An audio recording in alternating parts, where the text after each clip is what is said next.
એવા જ કિસાન પુત્ર ગોપાલભાઈ આ મંચ પર આવી ગયા છે, તો જોરદાર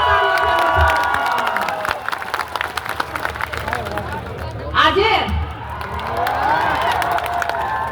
જય જવાન જય જવાન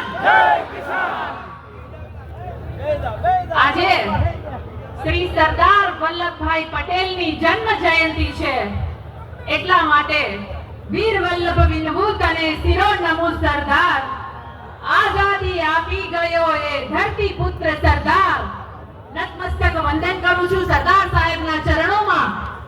અને સાથે સાથે આજે આભમાં વરસાદનું તાંડવ છે, ખેતરોમાં આપણા પાથરા પલળેલા છે.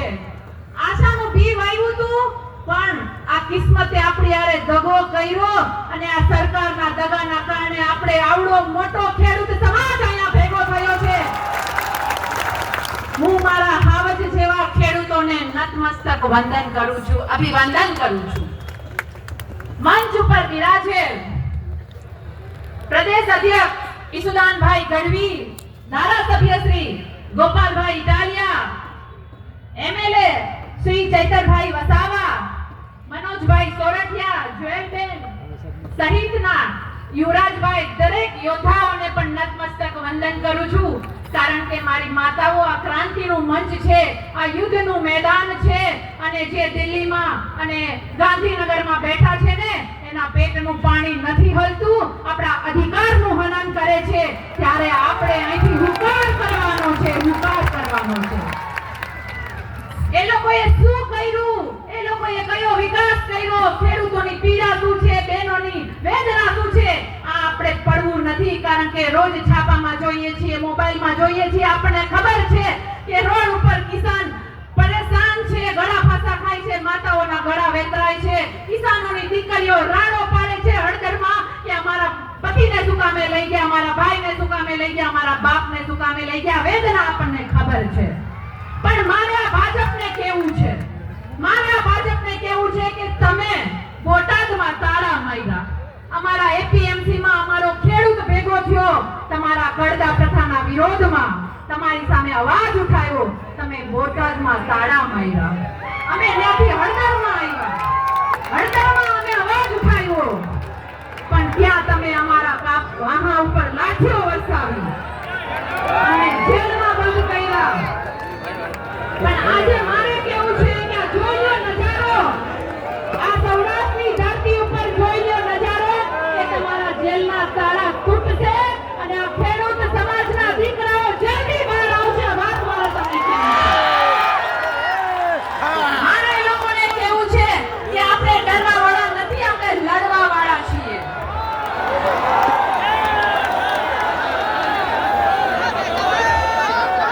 આપણે સાવજોની એન્ટ્રી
લોકો ઇતિહાસ વાંચવા વાળા નથી, અમે ઇતિહાસ લખવા વાળા છીએ.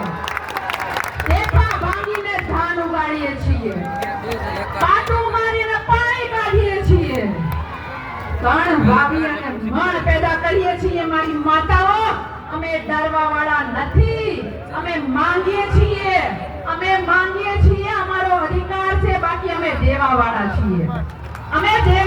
છીએ, એને કેવું છે કે પ્રેમથી માંગીએ છીએ તો આપી દ્યો. મારી માતાઓ, રણચંડી બનવું પડશે, કેવું પડશે કે પ્રેમથી માંગીએ છીએ તો આપી દ્યો. બાકી અમને છીનવતા પણ આવડે છે. આ તાકાત તમારે રાખવી પડશે. શ્રી અરવિંદ કેજરીવાલજી, ભગવત માન સાહેબ સહિતના નેતાઓ આજે કિસાન મહાપંચાયતમાં ખેડૂતની વેદનાને વાચા આપવા માટે આવ્યા છે. અને આ ભાજપ જે બેરી પણ છે, જે મૂંગી પણ છે, જેને દેખાતું પણ નથી ને, એને આ ક્રાંતિ દેખાડવાની છે. આ હુંકાર અહીંથી લઈને જવાનું છે. સમય વધારે નથી, વાતો ઘણી છે અને વખાણ પણ ઘણા છે. અને આ ભાજપના કાળા કામ પણ ઘણા છે.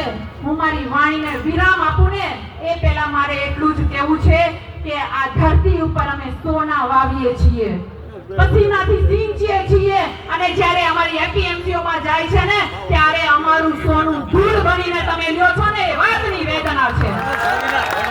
એટલે આજે હું તમને એક સ્લોગન સાથે મારી વાણીનું વિરામ આપીશ કે મારું ધાન મારું સોનું. બોલો, મારું ધાન મારું સોનું, મારી માટી મારો ભાવ, મારી માટી મારો ભાવ. અન્યાય નહીં સહન કરીએ અને આ તાકાતથી આપણે આપણા જેલમાં બંધ વિલ્લાઓને છોડાવવાના છે, કિસાનોના અધિકાર માંગવાના છે. અને અંતમાં મારે એટલું જ કહેવાનું છે કે ડર્યા વગર લડવાનું છે. અને આજે સરદાર વલ્લભભાઈ પટેલ ની જન્મ જયંતિ છે ત્યારે કહીશ કે સરદાર લડે थे गोरों से, हम लड़ेंगे भाजपा के चोरों से. सरदार लड़े थे गोरों से, हम लड़ेंगे भाजपा के चोरों से. बोलो भारत माता की जय, जय जवान, जय किसान, वंदे मातरम. धन्यवाद. जय हिंद, जय भारत.